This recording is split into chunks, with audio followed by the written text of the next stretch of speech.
स्वागत है दोस्तों आपका एक बार फिर से आपके अपने YouTube चैनल लाइफ मेकर्स में। अगर आपने अभी तक हमारा चैनल सब्सक्राइब नहीं किया है तो प्लीज़ से सब्सक्राइब करें और बेल आइकन को दबा दें ताकि आप हमारे आने वाले वीडियोस सबसे पहले देख सकें। और अगर आपको ये वीडियो अच्छा लगे तो इसको लाइक कीजिए और ज़्यादा से ज़्यादा शेयर कीजिए ताकि हमारे इस कंटेंट को और हमारा ये कंटेंट ज़्यादा से ज़्यादा लोगों तक पहुँच सके और उनको मदद मिले। अगर आपको कुछ परेशानी हो तो कमेंट करें। आज हम लोग वीडियो में देखेंगे, अभी तक लास्ट वीडियो में हम लोग देखे थे कि हमारा जो क्लास 12th हिंदी का सिलेबस क्या है, हिंदी ग्रामर का सिलेबस क्या है, क्या क्या आता है, जैसे निबंध, पत्र, व्याकरण, साहित्य में क्या क्या आने वाला है, ये सब पता कर लिए थे, जान लिए थे। और आज हम लोग हिंदी व्याकरण का सबसे पहला टॉपिक, सबसे पहला चैप्टर उपसर्ग और प्रत्यय को शुरू करेंगे, जिसमें इस वीडियो में हम आपको सिर्फ और सिर्फ उपसर्ग का क्लास देंगे। ताकि देखिए, अगर एक साथ उपसर्ग प्रत्यय करें तो आप इसमें कंफ्यूज भी हो सकते हैं कि क्या करना क्या नहीं।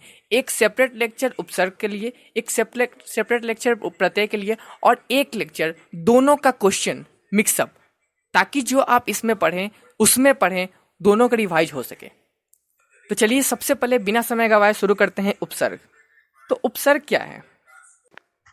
तो सबसे पहले उपसर्ग में उसकी परिभाषा के बारे में जान लेते हैं। तो उपसर्ग का सिंपल सा साधारण सा परिभाषा है कि शब्द निर्माण के लिए क्रिया या शब्दों के पूर्व जो शब्दांश जोड़े जाते हैं वो उपसर्ग कहलाते हैं।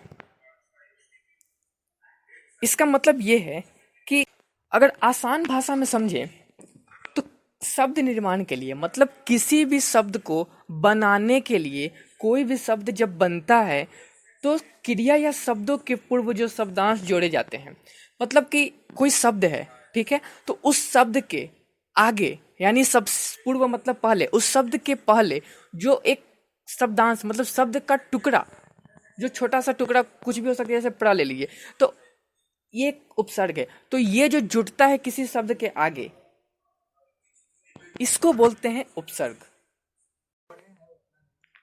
अब देखिए, हम लोग उपसर्ग को बांटते हैं, उसका संधि विच्छेद करते हैं।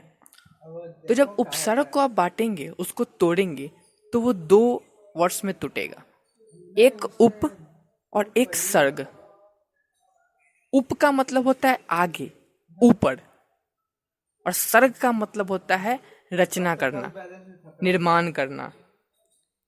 तो इन दोनों से मिलकर हम लोग क्या समझते हैं उपसर्ग के बारे में, कि शब्द के आगे कोई शब्द अगर आकर एक नए शब्द का निर्माण करता है, एक नए शब्द की रचना करता है, तो उसे उपसर्ग कहते हैं। अब आइए दोस्तों देखते हैं कुछ उपसर्ग के नाम और उनसे एक दो बने शब्द। तो सबसे पहला नाम, आप बहुत जगह इसका नाम सुने होंगे, प्र।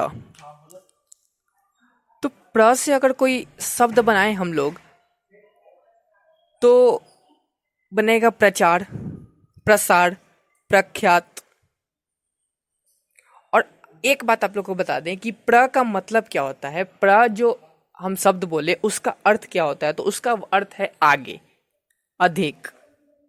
दूसरा शब्द हम लोग लेते हैं परा।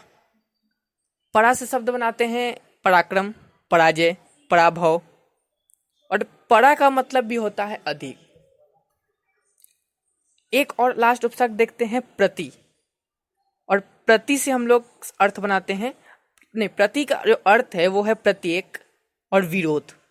और इससे जो शब्द बनता है वो बनते हैं प्रतिकूल, प्रतिद्वंद, यही सब। तो दोस्तों अभी तक हम लोग क्या देखें कि उपसर्ग क्या है, कौन कौन से हैं।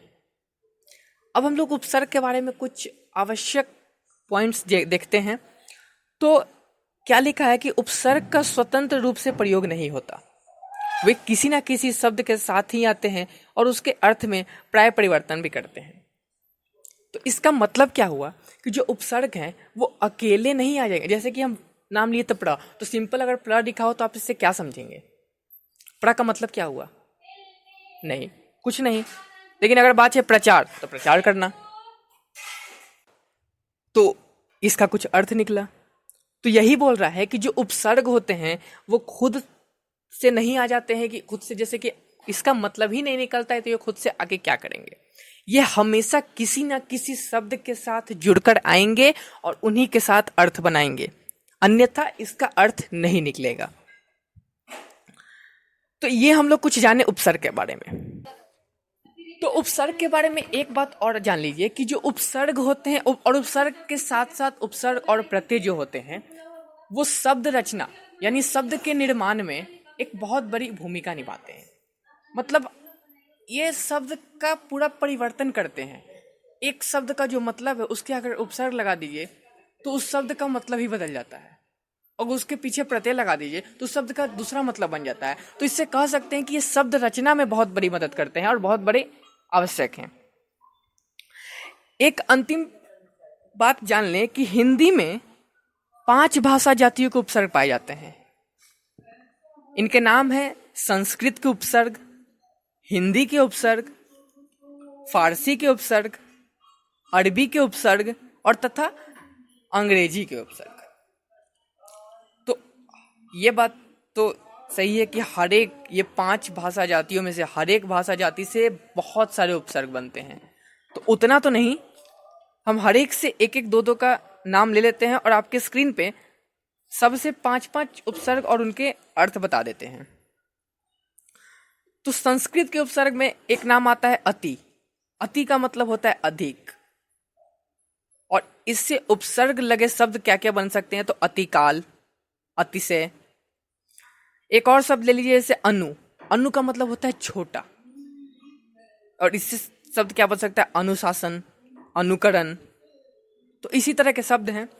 संस्कृत के उपसर्ग के बाद हम लोग आते हैं हिंदी के उपसर्ग पे। तो हिंदी के उपसर्ग में एक नाम ले लीजिए अ। हिंदी में आपको अधिकतर ऐसे ही उपसर्ग मिलेंगे, अ, अध, अन, औ, उन, भर, इसी तरह के। तो अ का मतलब होता है निषेध, और इससे लगे शब्द क्या क्या बन सकते हैं, अमोल। इसके बाद हम लोग आते हैं फारसी के उपसर्ग। तो फारसी के उपसर्ग आपको कैसे कैसे मिलेंगे, आ, कम, खुश, दर। तो आ का मतलब होता है साथ, तो इससे उपसर्ग क्या क्या बनेंगे, आगाह, आवारा। इसके बाद हम लोग देखते हैं अरबी के उपसर्ग। तो अरबी के भी कुछ कुछ उपसर्ग हैं, जैसे एक ले लीजिए गैर। गैर का भी मतलब होता है निषेध या फिर विरोध। इससे उपसर्ग लगे शब्द क्या क्या बन सकते हैं, तो गैर कानूनी, गैर सरकारी, गैर हाजिरी। और इसके बाद सबसे अंत में हम लोग आते हैं अंग्रेजी के उपसर्ग पे। तो अंग्रेजी के उपसर्ग का नाम होता है क्या क्या, तो इसमें आपको जैसे मिलेंगे, एक ले लीजिए हेड। हेड का मतलब होता है मुख्य, मुखिया, नाम सुने होंगे, हेड ऑफ द फैमिली। इससे क्या होगा नाम, head clerk, head of the family आप ले सकते हैं, हेड खजांची, हेड पंडित। तो उपसर्ग के बारे में इतना ही। आगे के वीडियो में हम लोग देखेंगे कि प्रत्यय क्या है, और फिर उपसर्ग और प्रत्यय दोनों से बहुत महत्वपूर्ण क्वेश्चन हम लोग देखेंगे, और ऐसे ऐसे क्वेश्चन देखेंगे जो कि आपका समय जाया ना करे, जो कि एक बोर्ड, जिस हम लोग तैयारी किसका कर रहे हैं, बोर्ड का, तो board point of view, board के महत्व से हम लोग सारे क्वेश्चन, सारे प्रश्नों को हल करेंगे। अभी के लिए धन्यवाद, फिर मिलते हैं। तब तक के लिए वीडियो को लाइक कीजिए, शेयर कीजिए, चैनल को सब्सक्राइब कीजिए। Thank you.